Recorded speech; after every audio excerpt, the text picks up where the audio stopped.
बिस्मिल्लाहिर्रहमानिर्रहीम। अब accessory nerve है जिसको क्रेनियल नर्व नंबर 11 बोलते हैं। तो ये नर्व जो होते हैं ये मोटर नर्व होते हैं, मतलब इसमें सिलसिले पार्ट नहीं होता, लेकिन इसके दो पार्ट्स होते हैं मोटर के। एक को कहते हैं क्रेनियल पार्ट, जो कि हमारी मेडुला ओब्लंगेटा में जो न्यूक्लियस एम्बिगस था उससे इनके फाइबर्स निकलते हैं, सही है। और दूसरा होता है स्पाइनल पार्ट। स्पाइनल पार्ट इसलिए कहते हैं क्योंकि इसके जो न्यूक्लियस होते हैं वो स्पाइनल कार्ड में होते हैं, और स्पाइनल कार्ड के फिर एंटीरियर रूट में इस तरह पड़ा रहता है।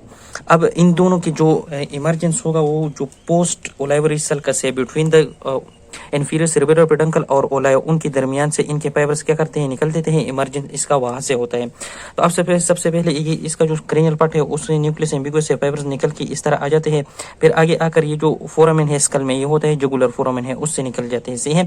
फिर ये क्या करते हैं, ये जो हमारा वेगस नर्व था उसके साथ जाता है और ये दो ब्रांचेस दे देते हैं। एक पेरेंजियल ब्रांच होता है जो सॉफ्ट पैलेट और फेरिंक्स के मसल्स को सप्लाई कर देते हैं, और दूसरा लेरेंजियल ब्रांच होते हैं जो सप्लाई करती है intrinsic muscles of the larynx को सप्लाई करती है। फिर ये जो स्पाइनल रूट होता है इससे इस तरह फाइबर्स निकलकर बिटवीन पोस्टीरियर एंड एंटीरियर ग्रहण होते हैं, इसके थ्रू इस तरफ ऊपर की तरफ आ जाते हैं। फिर इनसे ये जो फाइबर्स निकल जाते हैं ये ऊपर आकर ये क्या है, ये फोरामेन मैग्नम है। इस फोरामेन मैग्नम से पास होकर आ जाता है, ये जो क्रेनियल पार्ट है उसके साथ मिलकर निकल जाते हैं at the post olivary sulcus emerge करते हैं। यहाँ तक ये कि ये ब्रेन स्टेम की सब्सटेंस ही में आते रहे, सही है।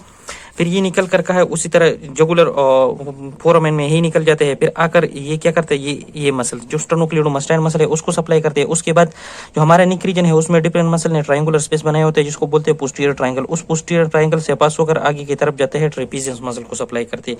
इसका मतलब ये कि ये किन मसल्स के मूवमेंट को कंट्रोल करते हैं, सॉफ्ट पैलेट, फेरिंक्स, लेरिंग्स, स्टर्नोक्लेडोमास्टाइड और ट्रेपीजियस मसल। ये जो स्टर्नोक्लेडोमास्टाइड और ट्रेपीजियस मसल है ये निक के मसल्स है, और ये दोनों क्या है, स्केलेटल मसल्स होते हैं, और ये वॉलेंटरी मसल्स होते हैं। अब ये जो स्पाइनल न्यूक्लियस था, सही है, या स्पाइनल रूट इसको कहते हैं, उसको क्रेनियल रूट। तो ये अपर सर्वाइकल की जो C1 से लेकर C5 तक की सेगमेंट है ना वो उससे निकलती है, सही है।